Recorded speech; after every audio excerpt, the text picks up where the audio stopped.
Hi friends, welcome to our channel. మన ఛానల్ని ఇంకా ఎవరైనా సబ్స్క్రైబ్ చేసుకుని వాళ్ళు ఉంటే వెంటనే సబ్స్క్రైబ్ చేసుకోండి.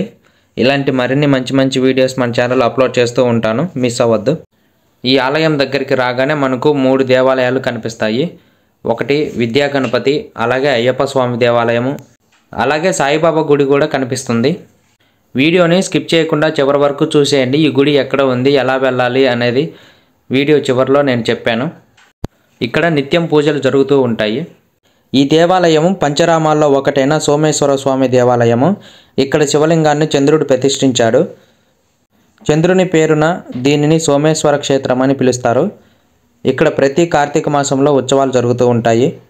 ఈ ఆలయం ముందు చంద్రకుండం అనే చెరువు కూడా ఉంది. ఈ చెరువు ఒకప్పుడు ఎల్లప్పుడూ అందమైన తామర పువ్వులతో కప్పబడి ఉండేది అని చెప్పారు.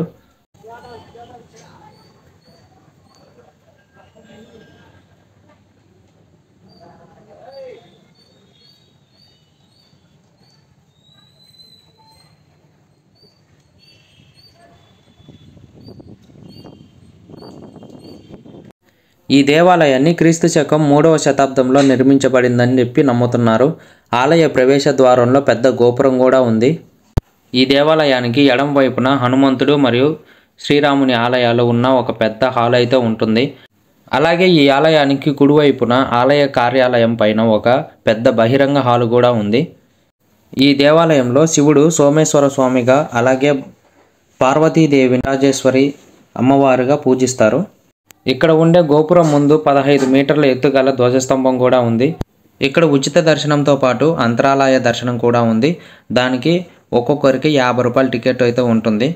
ఇక్కడ దర్శనం చేసుకోవడానికి ఉదయం 5 గంటల నుంచి 11 గంటల వరకు, అలాగే సాయంత్రం 4 గంటల నుంచి 8 గంటల వరకు ఆలయం తెరిచి ఉంటుంది. ఈ ఆలయానికి మరో పేరు కూడా ఉంది, సోమేశ్వర జనార్దన స్వామి ఆలయం. భక్త సులభుడైన శివయ్య ఇక్కడ సోమేశ్వర స్వామి పేరుతో నిత్య పూజలు అందుకుంటూ ఉంటాడు. చంద్రుడికి సోముడన్న పేరు ఉన్న విషయం అందరికీ తెలిసిందే. అందువల్లే ఈ క్షేత్రాన్ని సోమారామం అని, సోమేశ్వర క్షేత్రం అని కూడా పిలుస్తుంటారు. ఇక ఇక్కడ కొలువై ఉన్న స్వామివారిని సోమేశ్వర స్వామి అని పిలుస్తారు. ఇక్కడున్న శివలింగానికి ఒక ప్రత్యేకత అయితే ఉంది. అదేంటి అంటే, మామూలు రోజుల్లో తెలుపు రంగులో ఉండే శివలింగం అమావాస్య రోజు వచ్చేసరికి మాత్రం గోధుమ రంగులో మారిపోతుంది. తిరిగి పౌర్ణమి వచ్చేసరికి మామూలు స్థితికి వచ్చేస్తుంది. ఇది శతాబ్ద కాలంగా జరుగుతుందని ఇక్కడ పూజారులు చెబుతున్నారు.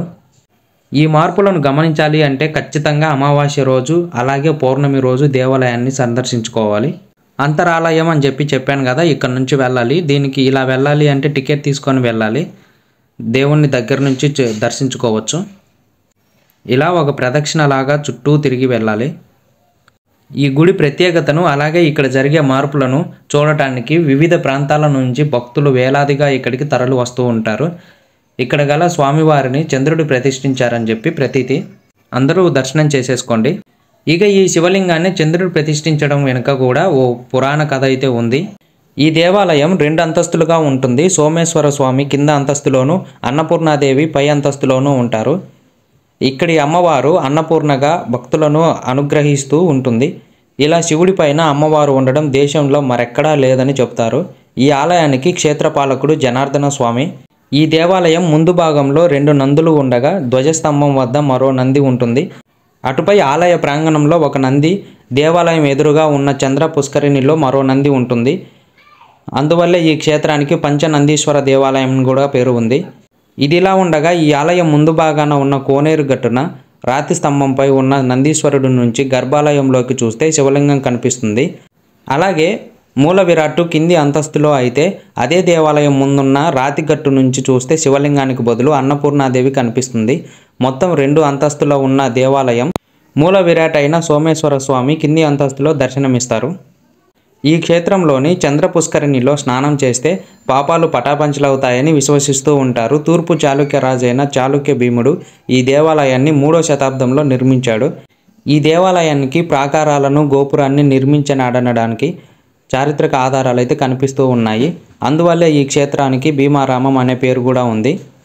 ప్రతి ఏడాది ఇక్కడ మహాశివరాత్రి సందర్భంగా స్వామివారి కళ్యాణోత్సవాలు 5 రోజుల పాటు బ్రహ్మాండంగా జరుగుతాయి. ఈ ఉత్సవాలకు కొన్ని లక్షల మంది వస్తూ ఉంటారు.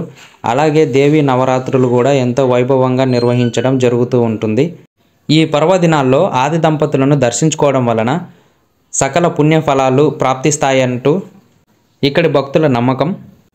ఒక మంచి ఇన్ఫర్మేషన్ ఏంటి అంటే కార్తీక మాసంలో ఒకే రోజులో పంచరామాలను దర్శించుకోవడానికి టూర్ ప్యాకేజీను ఏపీఎస్ఆర్టీసీ ప్రత్యేకంగా నిర్వహిస్తూ ఉంటుంది.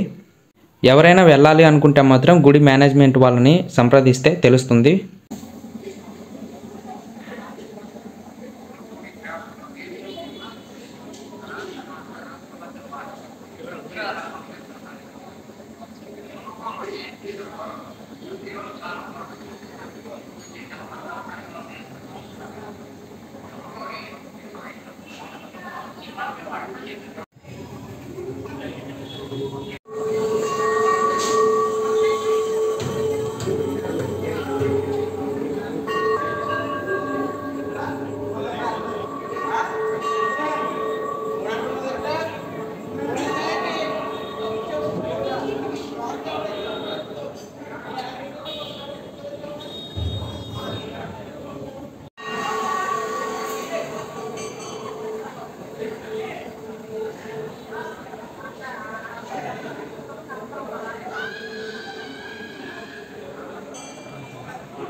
ఈ దేవాలయం ఎక్కడ ఉంది అంటే ఎక్కడో కాదండి, ఇది ఆంధ్రప్రదేశ్లోని భీమవరం సిటీలోనే ఉంది.